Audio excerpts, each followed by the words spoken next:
ஒரு வெளிநாட்டு அதிபர் வந்திருக்கிறாரா என்று வியந்து பார்க்கிற அளவிற்கு ஆல் ரோட்ஸ் லீட் டெல்லி என்று அவருடைய பட்டண பிரவேசத்தை தொலைக்காட்சியில் பார்த்துதான் பரவசப்பட்டேன். இன்றைக்கு ஒரு அனாதை போயிருக்கிறான், யாரும் அதை கண்டுகொள்ளவே இல்லை.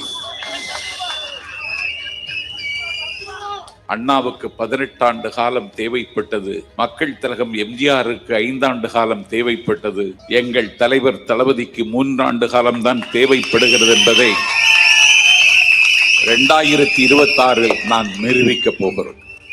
சிபிஐ விசாரணைக்கு டெல்லி சென்ற பொழுது இது என்ன ஒரு வெளிநாட்டு அதிபர் வந்திருக்கிறாரா என்று வியந்து பார்க்கிற அளவிற்கு ஆல் ரோட்ஸ் லீட் டெல்லி என்று அவருடைய பட்டண பிரவேசத்தை தொலைக்காட்சியில் பார்த்துதான் பரவசப்பட்டேன்.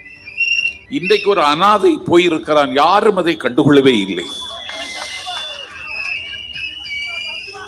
இவர்கள் தளபதி கட்டளையிட்டால் மின்னலை விழுங்குவார்கள், மின்சாரத்தை கொப்பளிப்பார்கள். காற்றை கைது செய்து காட்டென்றால் காட்ட பிறந்தவர்கள் இவர்கள். ஆகவே தமிழ்நாட்டின் முதலமைச்சராக நீங்கள் நீடிப்பதற்கான அனுமதியை தமிழ்நாட்டு மக்கள் தருவதற்கு தயார் இல்லை.